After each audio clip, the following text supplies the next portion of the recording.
오늘 우리에게 주시는 하나님의 말씀은 창세기 45장입니다. 창세기 45장 1절에서 11절까지 읽겠습니다. 창세기 45장 1절에서 11절 하나님의 말씀을 제가 읽겠습니다. 하나님의 말씀을 들으십시오. 요셉이 시종하는 자들 앞에서 그 정을 억제하지 못하여 소리질러 모든 사람을 자기에게서 물러가라 하고 그 형제들에게 자기를 알리니 그때 그와 함께한 다른 사람이 없었더라. 요셉이 큰 소리로 우니 애굽 사람에게 들리며 바로의 궁중에 들리더라. 요셉이 그 형들에게 이르되 나는 요셉이라. 내 아버지께서 아직 살아계시니까. 형들이 그 앞에서 놀라서 대답하지 못하더라. 요셉이 형들에게 이르되 내게로 가까이 오소서. 그들이 가까이 가니 이르되 나는 당신들의 아우 요셉이니 당신들이 애굽의 판자라. 당신들이 나고를 이곳에 팔았다고 해서 근심하지 마소서. 한탄하지 마소서. 하나님이 생명을 구원하시려고 나를 당신들보다 먼저 보내셨나이다. 이 땅에 2년 동안 흉년이 들었으나 아직 5년은 밭갈이도 못하고 추수도 못할지라. 하나님이 큰 구원으로 당신들의 생명을 보존하고 당신들의 후손을 세상에 두시려고 나를 당신들보다 먼저 보내셨나니 그런즉 나를 이리로 보낸 이는 당신들이 아니요 하나님이시라.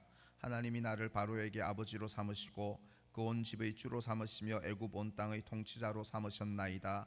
당신들은 속히 아버지께로 올라가서 아뢰기를 아버지 아들 요셉의 말에 하나님이 나를 애굽 전국의 주로 세우셨더니 지체 말고 내게로 내려오사 아버지의 아들들과 아버지의 손자들과 아버지의 양과 소와 모든 소유가 고센 땅에 머물며 나와 가깝게 하소서. 흉년이 아직 5해가 있으니 내가 거기서 아버지를 복량하리이다. 아버지와 아버지의 가족과 아버지께 속한 모든 사람에게 부족함이 없도록 하겠나이다 하더라고 전하소서. 아멘. 프랑스의 동부의 작은 시골 마을에는 떼제라는 마을이 있습니다. 이 떼제에는 기독교 수도원 공동체인 떼제 공동체라는 수도원이 있습니다. 한번 아마 들어보신 분들도 있을 것입니다. 이곳에 25개국의 수도자들이 모여서 기도와 묵상을 중심으로 공동체 생활을 하고 있습니다. 그런데요, 이 떼제 공동체에 매년 수십만 명의 젊은이들이 이 공동체를 방문한다고 합니다. 떼제 공동체의 종신 수사인 신한열이라는 우리나라 수사는요, 수사에게 한 기자가 이렇게 물었다고 합니다. 다양한 국적과 인종과 종교의 사람들이 어떻게 한 공동체를 이루고 평화롭게 살아갈 수 있습니까? 이렇게 물었습니다. 신한열 수사가 짧게 대답합니다. 늘 화해하며 삽니다. 늘 화해하며 살아가고 있습니다. 대답했다는 것입니다. 여러분, 기독교 수도원에서도 공동체에서도 늘 화해하며 산다는 말은 여기도 늘 아픔과 갈등이 일어나는 사회라는 것을 전제하는 말입니다. 늘 화해하며 삽니다. 오늘날 기독교 공동체만이 아니라 우리 사회 어느 곳 하나에도 갈등이 없는 곳은 하나도 없습니다. 심지어 부모와 가장 가까운 자녀 사이, 부부 사이에도 아픔과 갈등이 있고요. 교회도, 우리 정치도, 세상도, 국가 사이에서도, 심지어 이란성 쌍둥이 사이에서도 아픔과 갈등은 늘 존재하고 있습니다. 오늘 창세기 45장은요, 요셉과 그의 형들이 만 22년 만에 갈등을 해결하고 화해하는 아름다운 장면을 보여줍니다. 요셉은 17세 때 형들의 증오로 인해서 보디발 집에 노예로 팔렸고 또 감옥에서 죄수의 몸으로 청춘의 시절을 다 보냈습니다. 얼마나 어떤 분노와 이 상처가 있겠습니까? 그리고 형들은 형들대로 죄 없는 동생을 노예로 팔아 죽음으로 내몰았다는 이 고통과 죄책감 속에 아마 인간의 양심을 가진 그들이라면 편하게 살지 못하고 고통과 죄책감 속에 살았을 것입니다. 드디어 이집트 총리 요셉이 두 번째로 2차로 곡식을 사러 온 형들에게 자기 정체를 드디어 밝힙니다. 당신들이 애굽에 팔았던 그 동생 요셉입니다. 이렇게 정체를 밝히며 그 요셉과 형들이 극적으로 포옹하며 화해하는 아름다운 화해의 모습, 갈등을 넘어서 화해하는 모습을 보여줍니다. 15절 한번 보실까요? 요셉이 또 형들과 입맞추며 안고 오니 형들이 그제서야 요셉과 말하더라. 읽진 않았지만 15절에 보면 요셉과 형들이 입맞추고 안고 서로 껴안고 울고 있습니다. 이런 행동은 이제 갈등은 끝났다는 것입니다. 용서와 화해의 적극적인 표시가 입맞추고 안고 우는 행동입니다. 요셉과 형들 간의 22년간의 이 뿌리 깊은 갈등의 골이 깨진 관계가 아름답게 지금 회복되고 있는 순간입니다. 무엇이 이들의 화해와 이들의 평화를 이루게 했을까? 저는 이 질문을 가지고 다시 오늘 본문을 들여다보았습니다. 무엇이 화해를 가능하게 했을까? 오늘날 갈등 없는 곳이 없는 이런 갈등이 만연하는 세상에서 우리는 요셉과 형제들의 화해의 모습을 보면서 어떻게 하면 화해와 평화를 이루는 사람으로 살아갈 수 있을지 하나님의 말씀을 묵상해 보고자 상고해 보고자 합니다. 화해와 평화를 이루는 사람, 어떤 사람일까요? 첫 번째는요, 자기 감정을 감추지 않고 솔직하게 나타내는 사람이 화해를 이루는 출발을 하는 사람입니다. 자기 감정에 솔직하라는 것입니다. 창세기에서 우리가 오늘 이전까지 본 요셉의 모습은 나이에 걸맞지 않게 왠지 조숙해 보이고 완벽해 보이는 인물입니다. 노예일 때도 감옥에 있을 때도 늘 얼굴은 생글생글 웃고 다른 사람을 섬기고 있고, 그래서 결점이 없는 의인처럼 성자처럼 이 어린 나이 17살에 그렇게 됐는데 그의 모습은 마치 완벽한 성자처럼 보인다는 것입니다. 여러분, 가끔 우리 주위에 나이는 어린데 나이에 걸맞지 않게 행동하고 자신을 잘 통제하는 흠이 없어 보이는 이런 성숙해 보이는 사람을 가끔 만납니다. 그런 사람은 말이나 행동에도 굉장히 조심하며 결점이 없습니다. 그런데요, 그렇게 겉으로 완벽해 보이는 사람의 이면 어딘가에는 과거에 큰 상처나 충격적인 사건이 경험이 있다는 것입니다. 어릴 적에 겪었던 충격적인 경험이나 가정 환경, 상처 때문에 성장 과정에서 나를 잘 지켜야 해. 내 약점을 들키면 무시당하는 사회야. 철저히 어떤 이렇게 자기 방어 기제가 발동하면서 자의식이 작동하는 것입니다.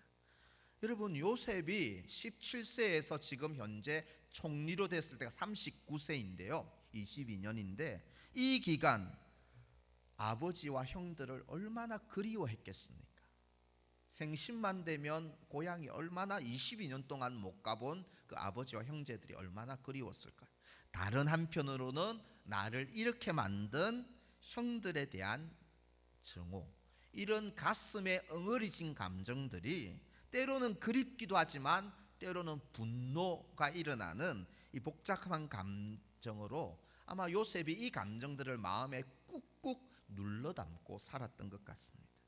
마음에 이 엉어리진 감정을 드러내면 남들에게 무시당할까 봐, 그동안에 내가 쌓았던 이력이 하루아침에 무너질까 봐 자기의 감정은 마음속 서랍장에 꼭꼭 숨겨두고 강한 사람처럼, 완벽한 사람처럼, 웃는 사람처럼 아마 요셉은 그렇게 행동했던 것으로 보여집니다. 1절 2절을 한번 보실까요? 오늘 본문 45장 1절 2절 제가 읽습니다. 요셉이 시종하는 자들 앞에서 그 정을 억제하지 못하여 소리질러 모든 사람을 자기에게 물러가라 하고 그 형제들에게 자기를 알리니 그때 그와 함께한 다른 사람이 없었더라. 요셉이 큰 소리로 우니 애굽 사람에게 들리며 바로의 궁중에 들리더라. 요셉의 생애, 우리가 37장부터 쭉 지금까지 살펴보았는데 처음으로 소리내어 엉엉 울고 있습니다. 크게 소리내고 누구도 의식하지 않은 채 마음껏 울었습니다. 저는 이 우는 모습에 주목해 보았습니다. 하나님께서 22년 동안 꾹꾹 눌러왔던 마음의 응어리들, 상처들을 완전히 울음을 통해 쏟아내게 하므로 요셉이 이 우는 과정을 통해 요셉의 다치고 깨진 마음을 하나님께서 어루만져 주셨습니다. 여러분, 이 울음을 기점으로 요셉이 그들을 용서하고 품어줄 수 있는 그런 마음으로 회복되었다는 것입니다. 이처럼 화해의 첫걸음, 용서와 화해와 평화를 만드는 첫걸음은 자기 내면의 감정을 감추지 않고 솔직하게 표현하고 드러내는 것입니다. 여러분, 진실한 관계는 마음에 이렇게 꼬리한 것들은 감추고 설 웃으면서 자기 감정을 숨기며 어떻게 상대방과 진실한 감정을 나누고 진실한 평화와 화해가 이루어질 수 있겠습니까? 솔직해져야 한다는 것입니다. 예수님도 감정에 솔직하신 분이셨죠. 심판받을 예루살렘의 딸들을 보시고 우셨습니다. 나사로의 무덤 앞에서도 눈물을 부끄러워하지 않고 사람들이 보는 데서 눈물 흘리셨습니다. 자기 감정에 솔직해야 한다는 것입니다. 아주대 병원에서 10년 넘게 암 환자를 이렇게 진료한 전미선 교수란 분이 있는데요. 암 환자들을 전미선 교수님은 착한 바보로 부릅니다. 그는 착하게 보이려는, 다른 사람들에게 착하게 보이려는 강박관념이 스트레스가 되고 남에게 쏟는 관심을 자신에게는 주지 않은 이것이 암의 원인 중에 하나가 되기도 한다라고 말하며 암 환자들을 착한 바보라고 불렀다는 것입니다.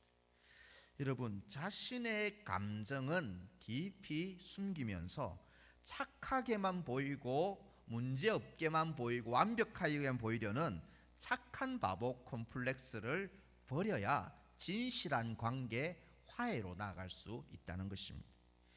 헬스 조선이라는 매거진에서 감정 표현에 솔직해지는 구체적인 방법을 몇 가지를 예를 들어 제시를 해서 제가 재미있어서 한번 가지고 나왔습니다. 보시면 웃는 상황이 오면 억지로 막 참으려 하지 말고 소리내요. 크게 웃으라. 감정에 솔직하려면 웃는 상황이 오면 소리내서 크게 하하하 웃으라는 것입니다. 만약에 소리내 웃을 수 없는 이 공적인 자리, 예배 같은 자리라면 어떻게 웃어야 할까요? 입꼬리를 이렇게 싹 올리고 눈가는 이렇게 내리고 웃는 표정이라도 크게 하라는 것입니다. 그게 자기 감정을 솔직하게 드러내는 훈련이라는 것입니다. 시댁과 갈등이 있는 아내는 어떻게 할까요? 꾹꾹 눌러 담지 말고, 그래서 나중에 폭발하지 말고 남편에게 진솔하게 감정을 말하거나 친한 친구에게 그것을 털어놓으라고 제안합니다. 화가 날 때는 어떻게 할까요? 혼자 있는 곳에서, 그리고 차 안에서 소리를 악 하고 이렇게 질러보라는 것입니다. 그리고 자녀 때문에 화가 난다면 속상한 감정을 한번 글로 한번 적어보라고 제안합니다. 자기 감정을 다 표현하고 드러내는 한 방법이라는 것입니다. 여러분, 이러하게 감정을 솔직하게 드러내는 것이 도움이 된다면 하물며 우리는 이런 방법만이 아니라도 나를, 내 모습을, 내 감정을 있는 그대로 받아주시는 우리에게는 하늘 아버지, 하나님 아버지가 계시지 않습니까? 여러분, 하나님 앞에서는 위선이나 위장에서는 결코 더 나은 관계로 나아갈 수 없습니다. 하나님 앞에서는 그동안 꾹꾹 서랍장에 눌러두었던 나의 두려운 마음, 나의 슬픔, 불안함, 이 감정도 솔직하게 터놓고 하나님 앞에서는 실컷 쏟아내고 우러내야 합니다. 믿음의 형제에게도 가족들에게도 용기 내어서 자신의 감정과 내면을 나누고 털어놓아 보십시오. 사랑하는 여러분, 이것이 하나님이 우리의 감정을 만져주시고 다른 사람과 평화를 이루게 하는 하나님의 방식이라는 것을 기억하고 하나님 앞과 사람 앞에서 자기 감정을 숨기지 말고 감정에 있어서 정직한 하나님 앞에서 실컷 소리내어 울고 표현하는 감정에서 진실한 그리스도인 되시기를 간절히 축원합니다. 두 번째로요, 화해를 이루고 평화를 이루는 사람, 첫 번째는 감정에 솔직해져야 된다는 것입니다. 두 번째는 하나님의 관점으로 인생과 내 삶을 해석하라는 것입니다. 해석이 중요합니다. 5절에서 9절을 보면 본문에 여러 번 반복되며 본문을 관통하는 한 단어가 있습니다. 여러분, 이것을 읽을 때 그것이 무엇인지를 생각하면서 한번 읽어보시면 5절을 제가 읽습니다. 한번 보십시오. 당신들이 나를 이곳에 팔았다고 해서 근심하지 마소서, 한탄하지 마소서. 하나님이 생명을 구원하시려고 나를 당신들보다 먼저 보내셨나이다. 7절 보시면 하나님께서 나를 당신들보다 먼저 보내셨다. 8절은 우리 같이 한번 읽을까요? 시작. 그런즉 나를 이리로 보낸 이는 당신들이 아니요 하나님이시라. 하나님이 나를 바로에게 아버지로 삼으시고 그 온 집의 주로 삼으시며 애굽 온 땅의 통치자로 삼으셨나이다. 9절 보시면 제가 읽습니다. 하나님이 나를 애굽 전국의 주로 세우셨다라고 고백합니다. 여러분, 이 5구절 안에 4구절 안에 계속 본문에서 반복되고 본문을 관통하는 키워드가 있는데요, 바로 하나님입니다.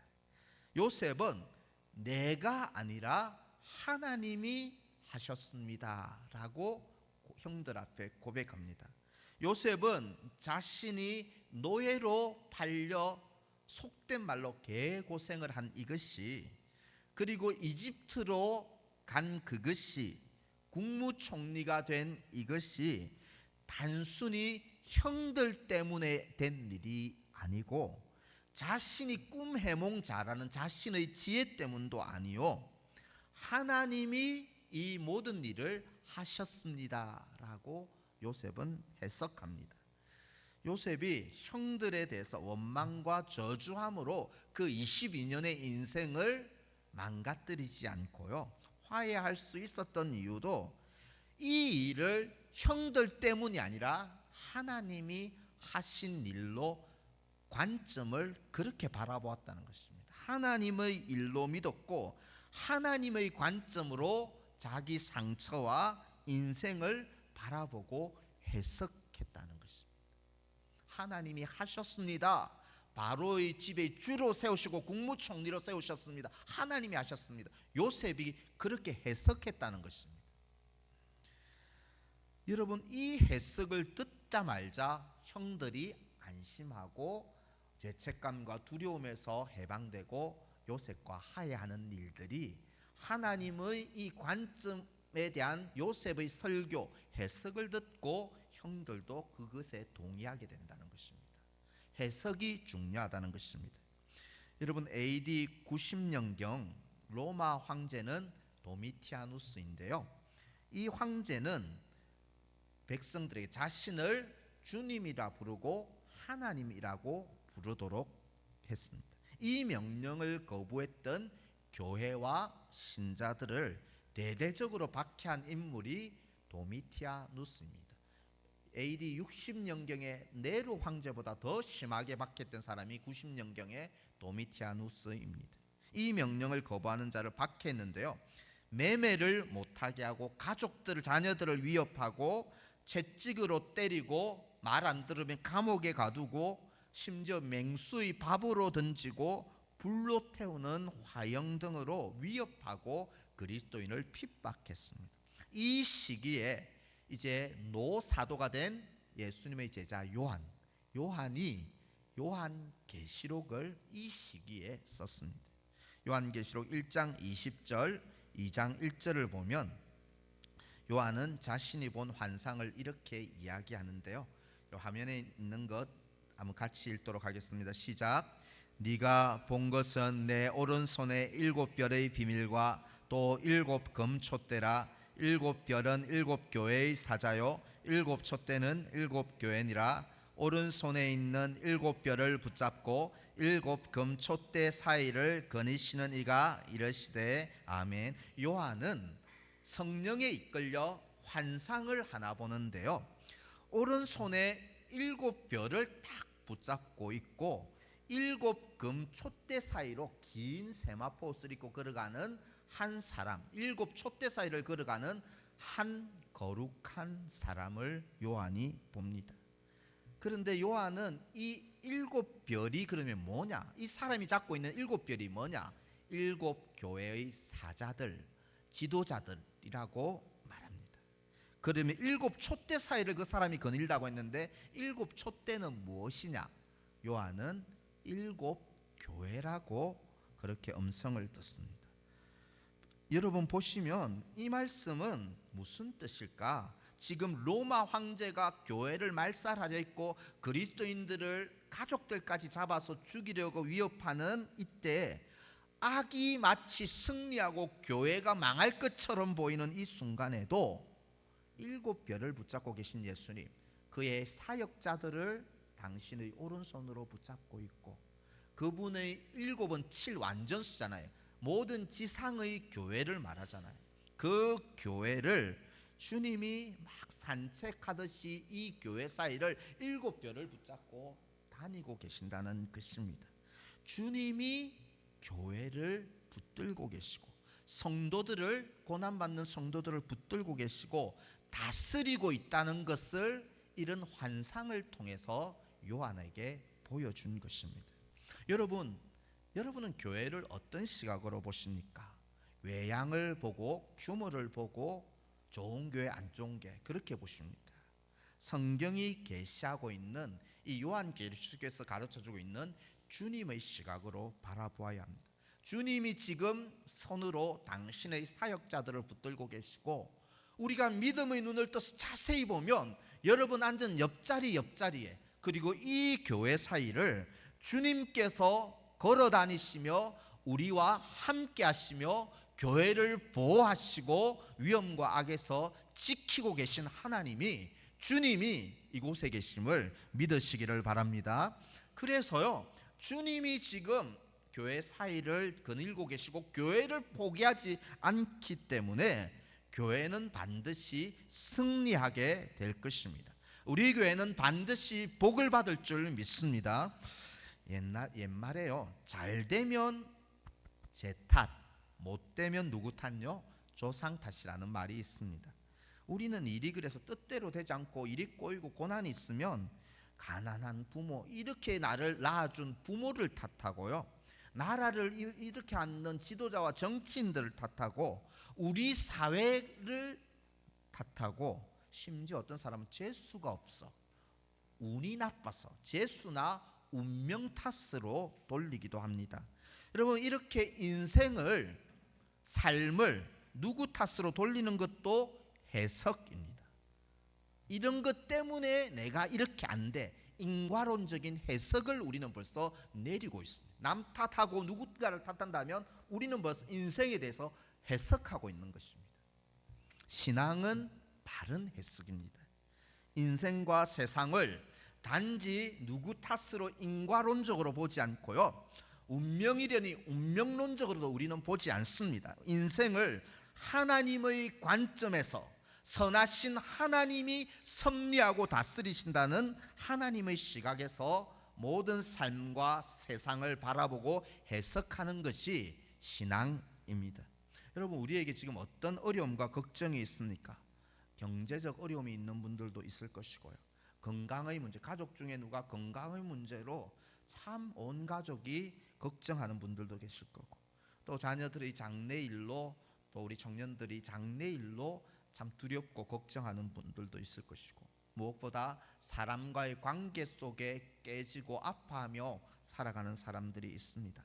그런데요, 이것을 우리는 지금 해석하고 있습니다. 누구 때문이야, 저것 때문이야 하면, 인과론적으로 해석하면, 하나님을 그 속에 두지 못하면 이 모든 일들은 남 탓이고 불평이고 불안이고 좌절입니다.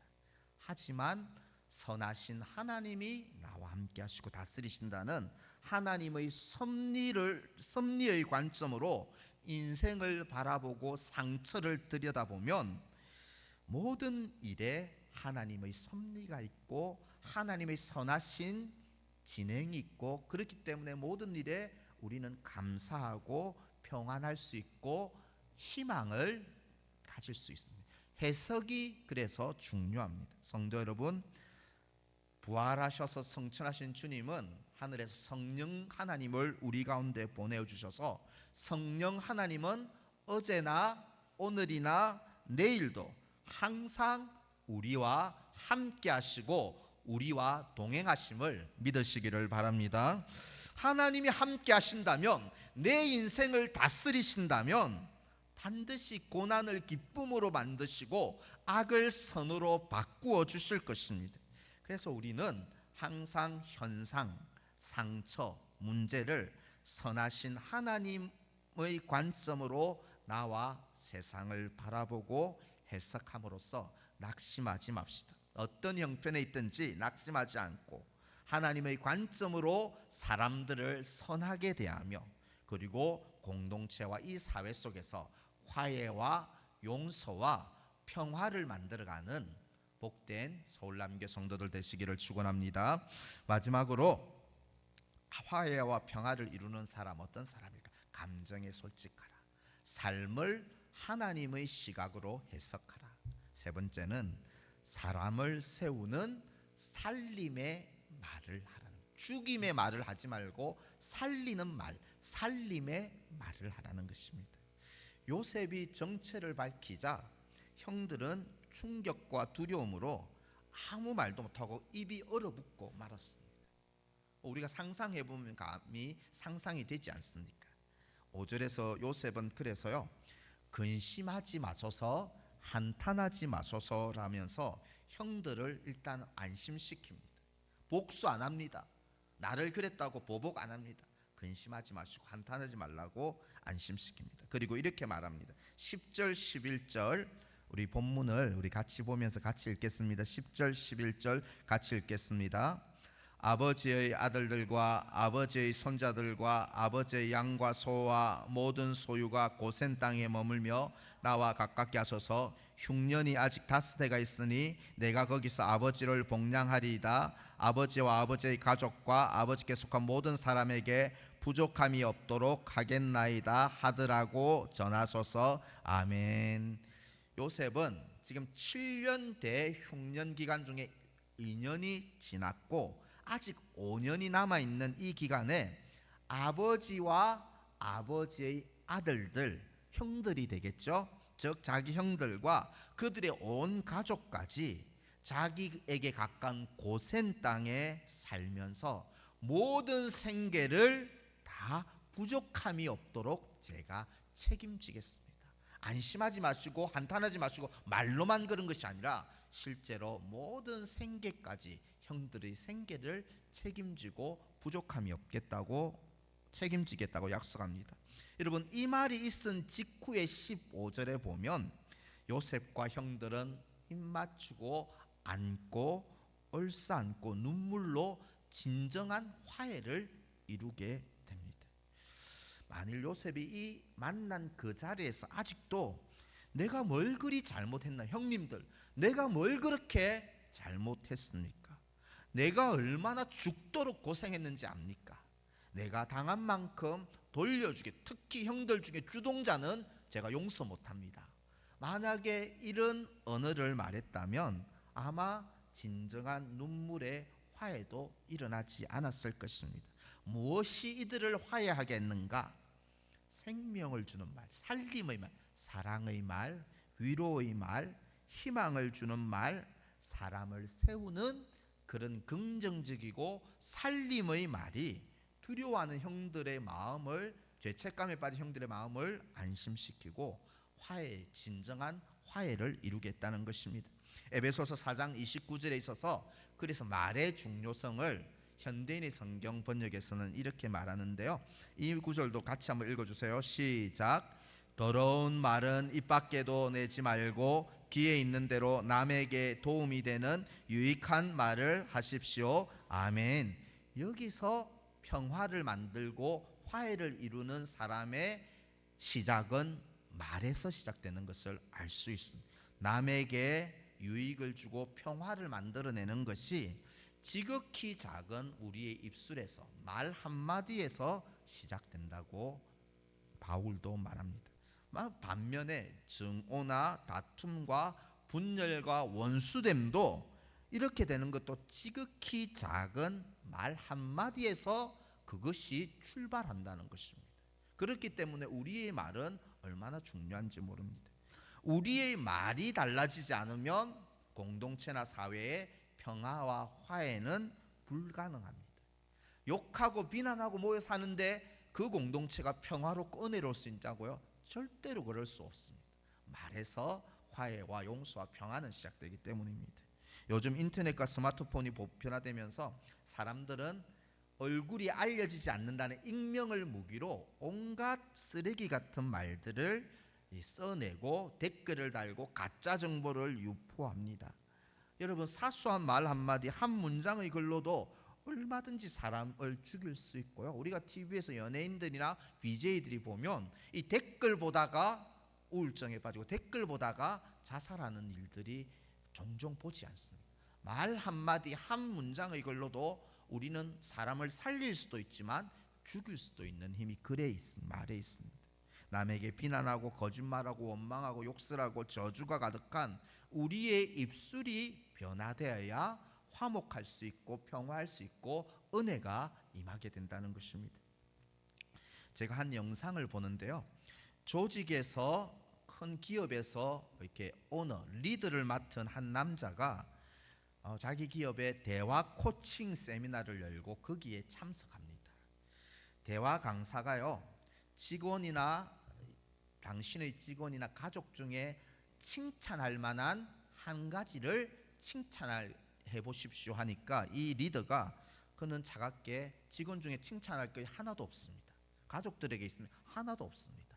이렇게 냉정하게 대답합니다. 강사가 그래도 한번 기억을 되살려봐서 칭찬 하나만 해보라고 하자 딸과의 추억을 떠올리면서 어릴 적에 딸이 어릴 때 아빠가 퇴근할 때 어린 네가 파자마를 입고 나와서 아빠와 함께 아이스크림을 먹고 그네를 탔던 네 모습이 지금 생각해보면 그때 너무 이쁘고 사랑스러웠단다.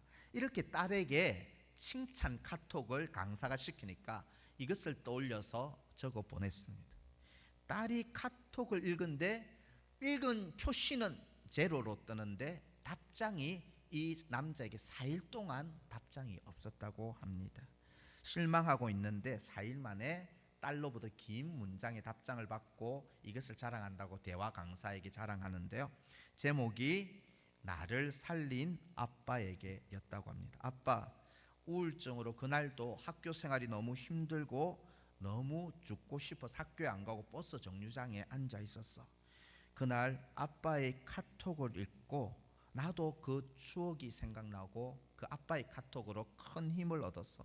아빠, 나에게 살 힘을 줘서 정말 고마워.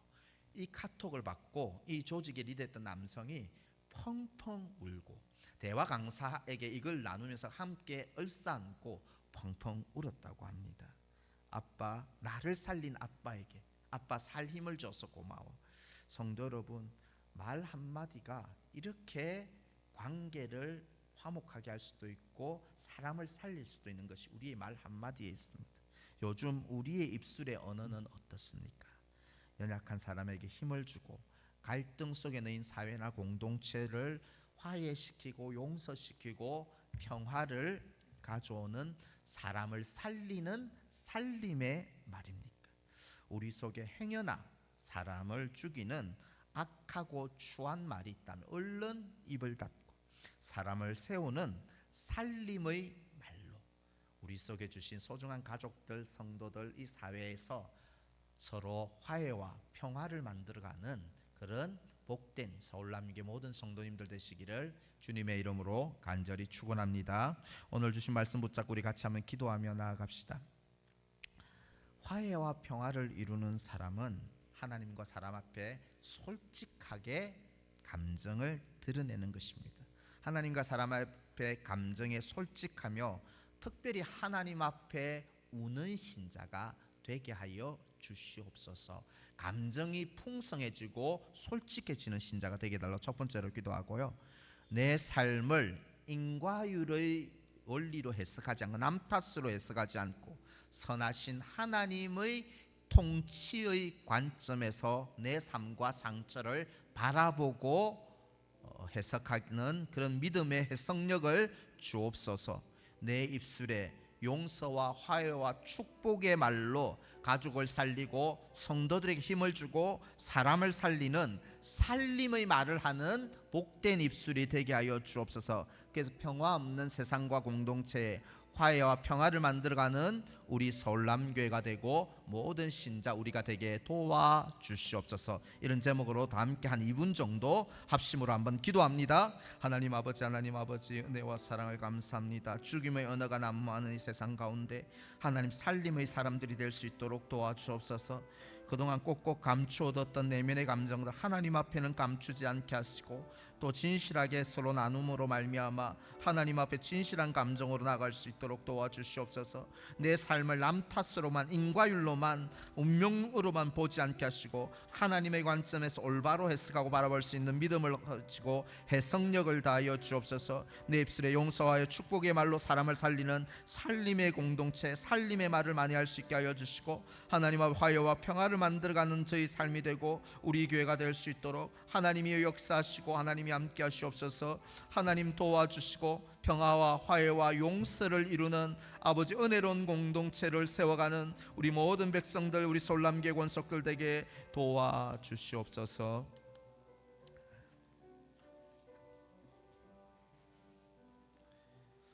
이 시간 예수 늘 함께 하시네 우리와 함께 하시고 이 교회 지금 긋고 계시고 함께 하시는 주님의 관점으로 내 삶도 지나간 아픔도 다 해석하고 주님께만 우리의 소망을 두고 살아갈 수 있게 해달라는 고백으로 예수 늘 함께 하시네 찬양함으로 준비한 예물을 하나님께 봉헌하겠습니다.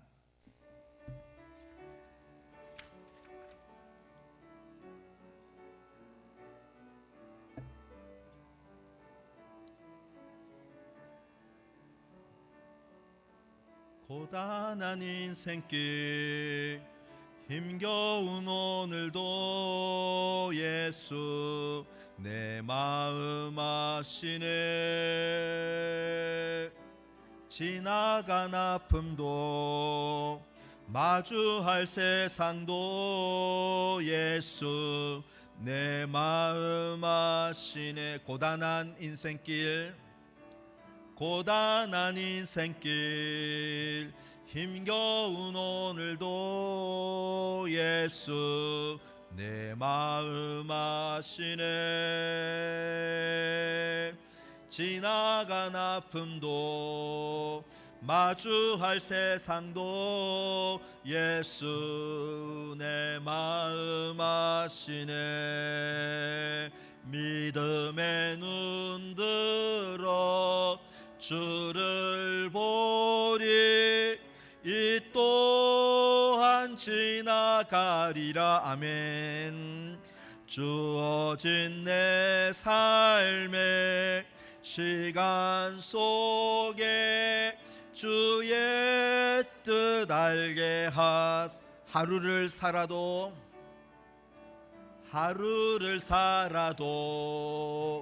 기쁨으로 가리. 예수 늘 함께 하시네. 후회도 염려도 온전히 맡기리. 예수 늘 함께 하시네. 믿음의 눈들